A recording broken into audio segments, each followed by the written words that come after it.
It has been many days since I vlogged. War and women and the arts, kind of mind-blowing. I recommend this book. People that enjoyed Cormac McCarthy's book, The Road, gets very strange very quickly. You're just not sure, you know?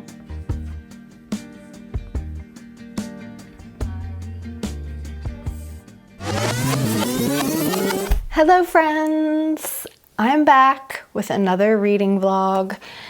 In this vlog, I have chosen two shorter books, at least to start with. And these are books that were recommended or discussed on Talking Stories YouTube channel, John Minton. And these are books that he recommended and has loved.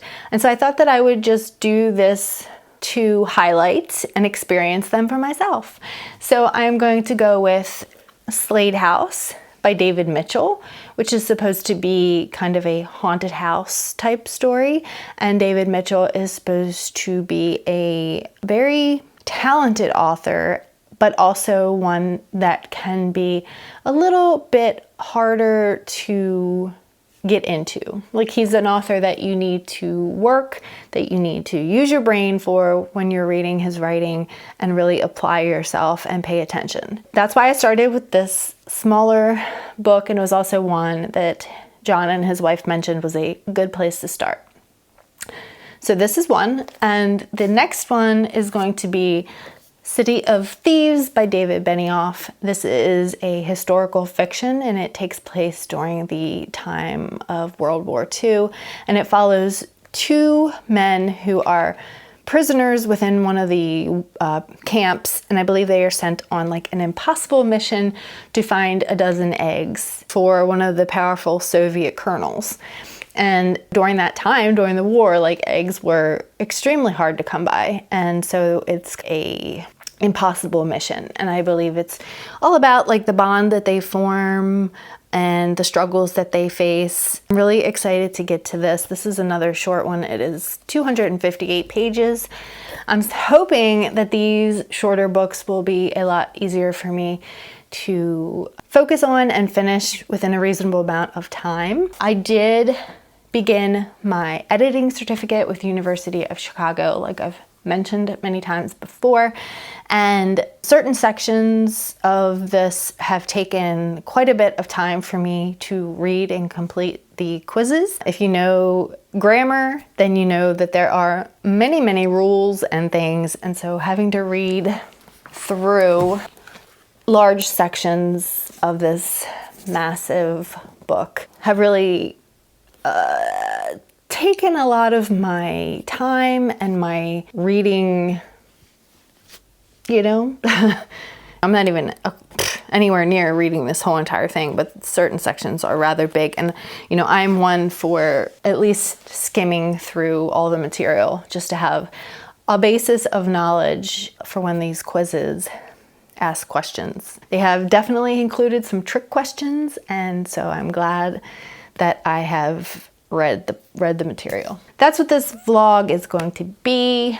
Today is Sunday, July 7th maybe. I don't have my watch on. I don't know how long I'm going to carry this vlog, maybe just however long it takes me to read these books, hopefully no more than a week, but we shall see, because as of today, it has been many days since I vlogged the last time. So anyway, let's just get into it. Let's go read. I'm feeling the urge. I feel like the reading fatigue has subsided a little bit, and so let's do it.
I'm back to give you a midpoint update. So I am about halfway through City of Thieves, just about. I'm on page like 117, 116. And this is just over 250 pages. My initial thoughts are, wow.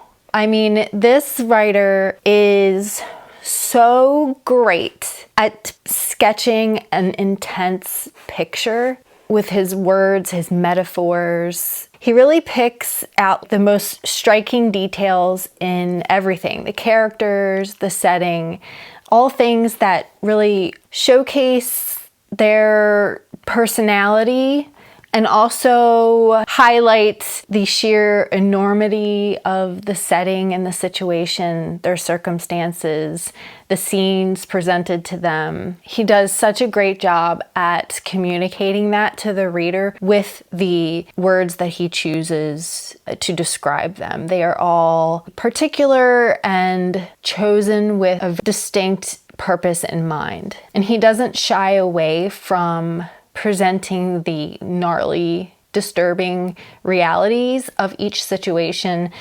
And I feel like he presents it in such a way that he uses opposites, these juxtaposition in setting and character and interactions. He can be talking to you about cannibalism, and then in the next few paragraphs have the characters within a banter that is lighthearted and funny, or maybe not lighthearted, but it relieves some of the severity of the circumstances in a way that is really good, because it allows for you as the reader to take in and understand these absolutely horrifying ideas and situations, but also have a great time in reading this book because the characters offer that experience. And that's not to say that they're constantly joking and having fun and there's nothing ever serious happening between them. There is. I mean, they certainly have serious conversations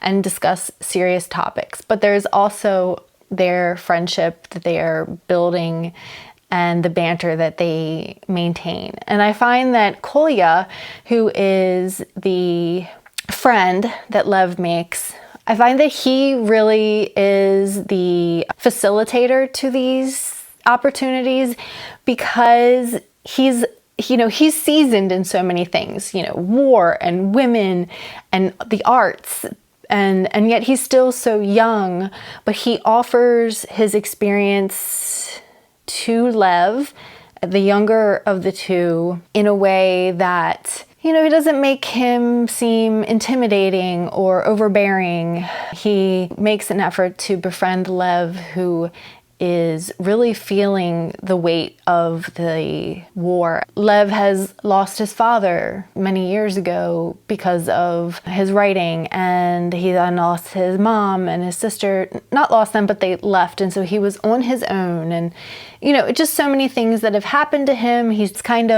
Kolya is kind of like I said, a facilitator to Lev's rude introduction into this new world that he has really no experience in. I mean, he's being sent on this mission after thinking that he may die, may be put to death. And so I am really just enjoying the way that this book is so full of despair, but also humor and love and redemption. I still have halfway to go, and I only see it getting better. I love his prose. I think that it is easy to read, like I said, but full of meaning, and yeah, it's so good. I just wanted to give you my thoughts as of now, as of the halfway point, and I will probably check back in with you after I've finished. Hopefully that will be, tomorrow or the day after. I started this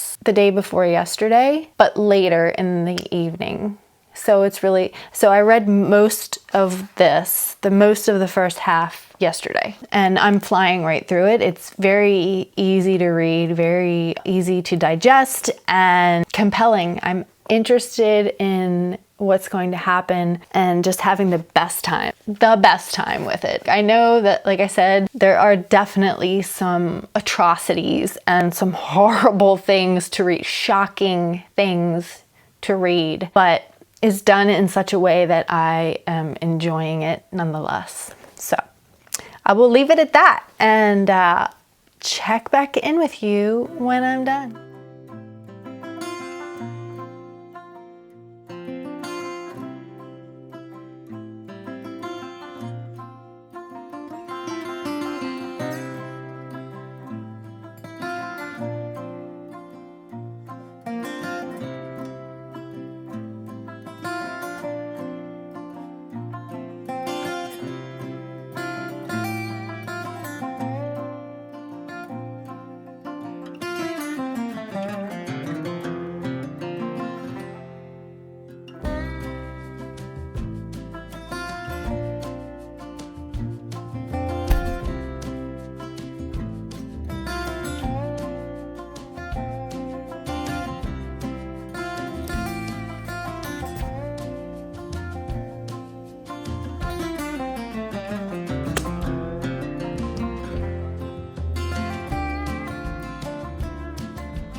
I finished City of Thieves. This was an easy 5-star read for me. I love this book. I highly recommend this book. What David Benioff accomplished in 250 some odd pages is kind of mind-blowing. It packs a huge punch, and I was just so in love with these characters.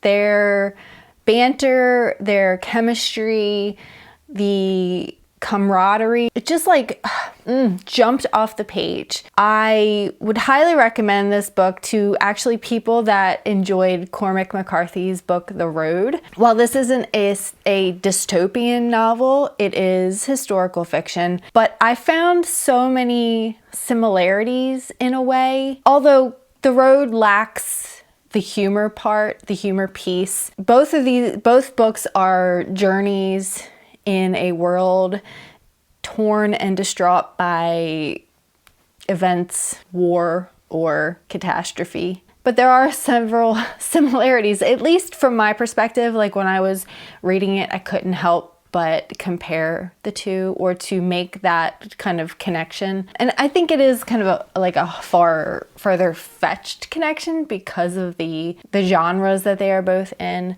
But you know, in The Road, you have the bond between the boy and the son, and the boy and the son, the father and the son. The father is teaching the son to deal with the realities that they live in, to be efficient and to survive.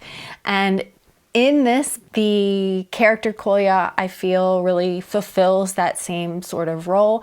He teaches Lev a lot about survival and being brave and being strong, while also retaining that humanity within himself, and to take things in stride and roll with the punches. I definitely was emotional reading this. I had some sort of idea of what was going to happen because something that John said in one of his recent videos, I kind of knew where the end was going to kind of lead, you know, not exactly, but in a roundabout way. But still, I just thought that he wrapped it up so well. And from what I understand, this is based on true events from David Benioff's actual grandfather, who this is based on. The pacing is spot on. I never once was bored. Things just kept happening and happening and happening and happening. And in the in-between times, they're on the journey and they are learning about themselves and each other. And it all really just flowed really well. I was extremely happy and did not want to put it down. Extremely happy with the pacing, I mean. As I mentioned, the setting is absolutely horrifying, but he is so great at describing it and making it feel very visceral and palpable, and I love that part of it. I think that Like I said, the characters are tremendous. Benioff's prose, it's very accessible to every reader. I don't feel like his prose is difficult. He doesn't use a lot of unfamiliar words other than maybe foreign words. It just really is a book that I think everyone should read. This one actually takes place in Russia, in Leningrad, and during the siege of Leningrad. And I didn't realize that at first. I did think it was in Germany. So that was just my error, my misconception. I actually read years ago The Bronze Horseman, and that is definitely a romance book, but it was very similar in the fact that it was during World War II, during the siege of Leningrad. So if you're interested in romance, there you go. So yeah, I loved it. 5 stars, easy 5 stars, without a doubt. It's definitely gonna be one of my absolute favorites of the year, I have no doubt. So I finished that last night, and then right after I picked up Slade House by David Mitchell. And man, oh man, this book starts out without wasting any time, and it just gets very strange very quickly. There's a kid who's taking his mother's Valium at 13, getting high. And so you are curious as to whether that is what is making his narrative so strange and discombobulated, or if it's the reality that is happening and you're just not sure, you know? It all feels very much like a fever dream. I'm only 32 pages in, but yet it all feels very much like a fever dream. There are inanimate objects performing the actions against the character, which is weird because the one thing, the very first sentence that grabbed me that is like this, it says, "The door pulls my palm up against it. It's warm." And then there was another, I think I highlighted the other one. No, I didn't. That's something else. I just think that that is very telling of the way this story, this narrative is going to be. It's going to be very odd and different, and it's not going to follow most norms that you find in works of literature. At least that's what I think. I really don't know. So this book is 238 pages, so a little bit shorter than City of Thieves. And let me tell you, it's so easy to read, and I am having such a good time with it that I'm pretty sure that I will finish it pretty quickly. So that's where I am. It is Thursday, and I hope to finish this no later than Saturday. So I have actually class tonight, so I may not get to read much. And then, yeah, so probably Friday will be a large chunk of it, and maybe finish it up on Saturday. That's my hopes. We'll see what happens. You never know. Let me know if you've read any of these books, because I would love to chat about them. I think they are both very unique and interesting and so good. So drop me a comment down below.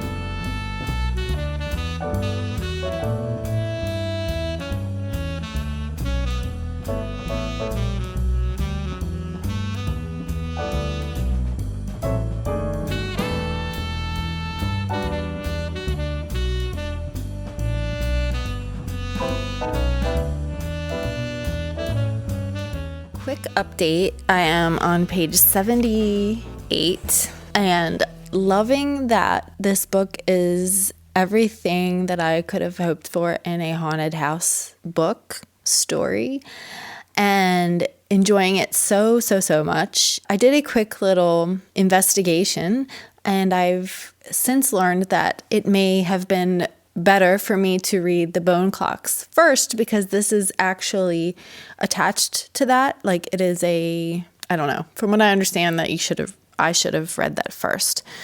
But I have ordered it actually before I even knew about the connection between these two books. And so I should have that next week, I think. But anyway, the very strange kind of metaphysical aspects of this, the kind of time overlaps and the jumping around are totally working for me. It's not really a spoiler, but I do think that David Mitchell's writing is superb. He is pacing this so well. Like, I can just feel myself getting sucked in. I have the strongest desire to know what the hell is going on. It's so good. I love the fact that these characters that he's created have kind of multiple identities and personalities, and the house itself, or the door itself, it's kind of like a portal into their world. And yeah, I don't know, it's so good. I am impressed. So glad I picked it up. It's totally got me out of my little reading fatigue, reading funk that I was in, these two books. And I have to give John Minton praise where praise is due, because these books are just checking all of my boxes. And I'm so happy that I made this video. Yeah, that's it. Just wanted to do a quick little update while I was thinking about how much I'm enjoying this as I'm sitting here reading. Yeah, I guess I'll probably check back in after I'm done and give you my final thoughts. And then, I just wanted to add quickly, while I was thinking about it, I was deciding on what I'm going to read next, because I did plan on trying to complete one of the chunky books that I had challenged myself to this year in this month. And so if I start that next, it's the 11th of July, so I will still have like 3 weeks left in July. I hope to God that it doesn't take me 3 weeks to read this chunky book that I plan on reading. I would love to be able to read it in under 10 days. Things with the class have kind of slowed a little bit. I feel like I got a little bit ahead, and so now I'm easier, a little bit, maybe easy, I don't know. But then I'm about to start another one. So I don't really know. I guess we'll just have to play it by ear and see. But if these books are as enjoyable as the ones that I've been reading in this vlog, then it shouldn't be a problem. I should plow right through. Anyway, I hope that you guys are reading something really great and enjoyable as well, because it really sucks when you want to read, but your brain just isn't cooperating. Hazel, stop! Anyway, my dogs are being jerks, so I'm gonna go. Talk to you soon, guys. Today is one of these days where it's like 90-something degrees, but the humidity is lower, and so it's actually bearable to be outside for longer than like 5 minutes. So we're gonna attempt to have a little fun in the front garden, because Hazel loves to grab sticks and run around and let you chase her. So let's see how it goes. Let's actually move over here.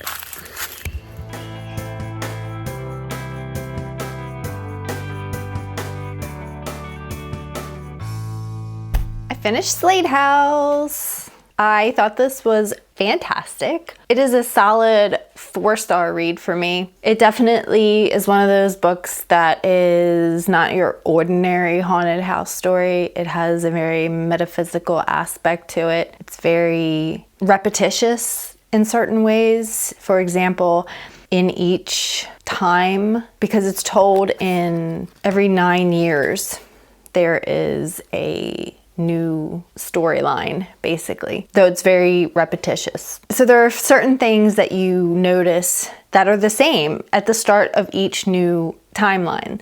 For example, there's a jogger that's wearing orange and black or something, and he is found to be jogging through Slade Alley at the start of each story. And each story is a new person's view and tale as they encounter Slade House.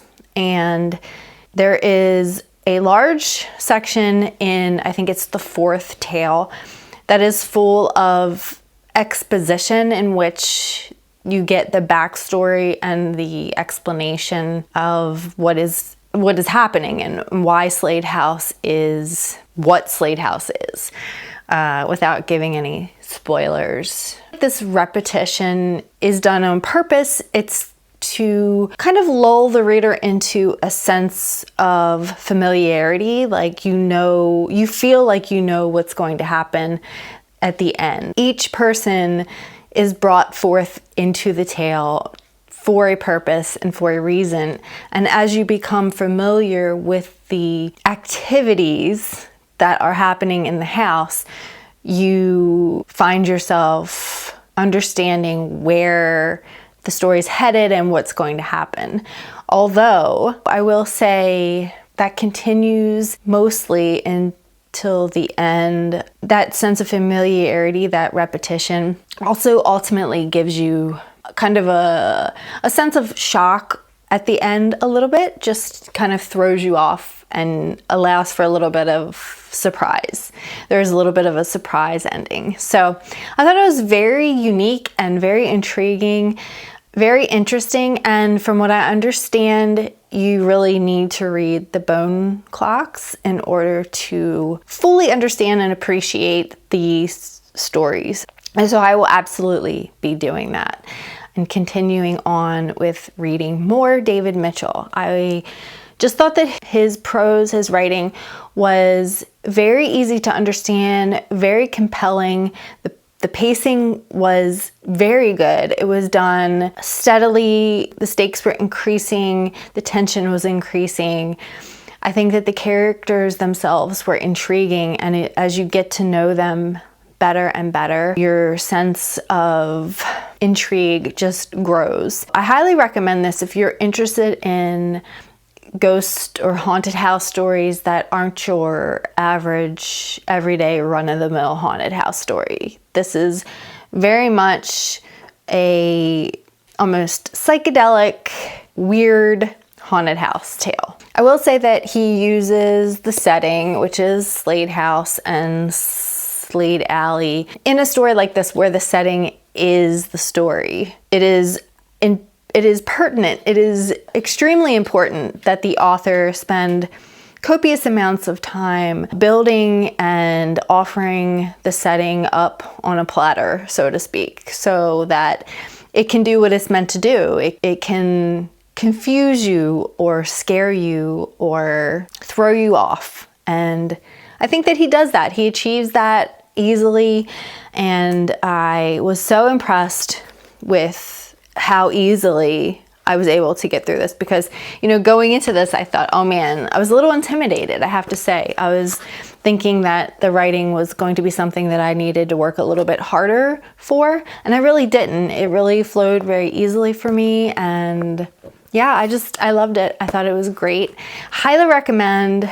If you read episode 13 by Craig DeLuey and you liked the way that book ended, I think that you might like Slade House by David Mitchell. I feel like I don't know. I'm just gonna leave it at that because I don't want to ruin it. I don't want to spoil the fun. You just have to experience it for yourself. And I'm gonna say it's not probably for everyone. Every person who likes different types of horror or scary stories or haunted house stories, you know, we all appreciate different aspects. And so I definitely feel like this is one that is probably going to be more polarizing. So that's it. That is going to wrap up this video. I had so much fun reading these books. I want to take a second just to thank John for his great recommendations. And I know that I will be reading books that he has recommended again in the future. So go check. I will leave a link to his channel down below. If you don't already follow him, then be sure to do so. He has a ton of really great content. I think he puts out like 3 videos a week, and he's always doing live shows and having wonderful guests, you know, authors and different actors and his wife and all these people. So it's really fun. He's always got something great to offer, and go check him out. Okay guys, thanks for watching. I'm so glad you're here. Let me know if you've read any of these books or if you have anything to add to what I said about these books, and I will see you again soon. Bye!